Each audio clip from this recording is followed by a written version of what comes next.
ఉస్నాబాద్ మండలం మహమ్మదాపూర్ గ్రామంలో మిషన్ భగీరథ పనుల్లో భాగంగా గ్రామంలోని వడ్డర్ కాలనీలో 40,000 లీటర్ల నీటి సామర్థ్యం గల వాటర్ ట్యాంకు భూమి పూజ కార్యక్రమం చేశారు. ఇటు వాటర్ ట్యాంక్ అంచనా వ్యయం 20 లక్షల రూపాయలు. ఇటు వాటర్ ట్యాంకు భూమి పూజ కోసం మంత్రి గారు ఉస్నాబాద్ నియోజకవర్గంలో ఏ ఒక్క ఆడబిడ్డ కూడా ఈ ఎండాకాలంలో నీటి బిందెలతో బయటికి వెళ్లొద్దని దృఢ సంకల్పంతో పనిచేస్తుండగా మహమ్మదాపూర్లో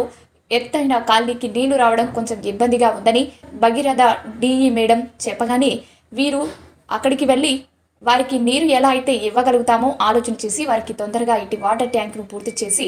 అక్కడున్న గ్రామ ప్రజలకు నీటిని అందించాలని బీసీ సంక్షేమ శాఖ రవాణా శాఖ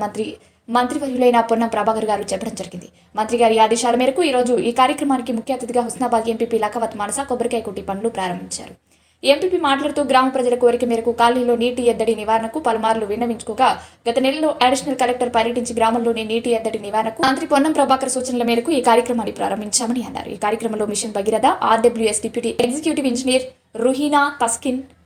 RWS AE Mamata, MPDO Venugopal, MPTC Pittala Shravani, మాజీ సర్పంచ్ పిట్టల సంపత్, గ్రామ secretary Haribabu, PCC member Kedala Lingamurthy, Husnabad mandal Congress party అధ్యక్షుడు బంకచిందు, గ్రామ శాఖ అధ్యక్షులు సంఘ శ్రీధర్, కాంగ్రెస్ పార్టీ కార్యకర్తలు, నాయకులు తదితరులు పాల్గొన్నారు. వాటర్ ట్యాంక్ కోసం భూమి పూజ చేసుకోవడం జరిగింది. ఇట్టి భూమి పూజకు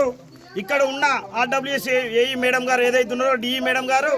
ఇక్కడ ఉన్న ఒక 100 కుటుంబాలకు నీళ్లు రావడం లేదు, వీరికి ఏదో ఒకటి చేసి నీళ్లు వచ్చేలా చేయాలి అని చెప్పేసి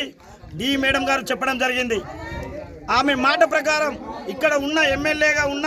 మంత్రి పొన్నం ప్రభాకర్ గారికి చెప్పగానే ఏది ఏమైనా ఈ ఎండాకాలంలో ఏ ఒక్క గ్రామంలో కూడా నీటి ఎద్దడి ఉండొద్దు, ఏ ఒక్క ఆడబిడ్డ కూడా బిందె పట్టుకొని బయటికి వెళ్ళొద్దు అని చెప్పేసి ఒక ఆలోచనతోని నిండు మనసుతోని చందు మీరేం చేస్తారో తెలియదు అక్కడున్న ప్రజాప్రతినిధులను మన యొక్క బృందాన్ని అందరినీ తీసుకొని వెళ్ళి ఆ గ్రామానికి నీళ్ళు అందించే బాధ్యతగా మీరందరూ ముందుండి ఈ బాధ్యత తీసుకోవాలని చెప్పేసి మంత్రి గారు చెప్పడం జరిగింది. ఇది ఒక్కటే కాదు, మంత్రి గారు ఇక్కడ ఏదైతే ఉందో నేతాజీ నగర్ నుండి మహమ్మదాపూర్ వరకు 2,50,00,000తోని డాంబర్ రోడ్డు కూడా అతను నిధులు అందించడం జరిగింది. అదొక్కటే కాదు, మహమ్మదాపూర్లో సీసీ రోడ్డుకు 10 లక్షల రూపాయల గ్రాంటు, ఇవాళ వాటర్ ట్యాంక్ కోసం 20 లక్షల రూపాయలు. అంటే మంత్రి గారు అనునిత్యం ప్రజల్లో ఉంటూ ప్రజాక్షేమమే తన క్షేమమని కోరుకుంటూ ఎప్పుడు ఒక ఫోన్ కాల్ చేసి ఎక్కడ ఏం జరుగుతుంది, ఎక్కడ ఇబ్బందులు ఉన్నాయి అని చెప్పేసి ఎప్పటికప్పుడు అందుబాటులో ఉండే మంత్రి మన పొన్నం ప్రభాకర్ గారు. వారు ప్రజాపాలన విధంగా ప్రజాక్షేమమే తన క్షేమం అనేలా తన యొక్క పనులు ఉంటున్నాయి కనుక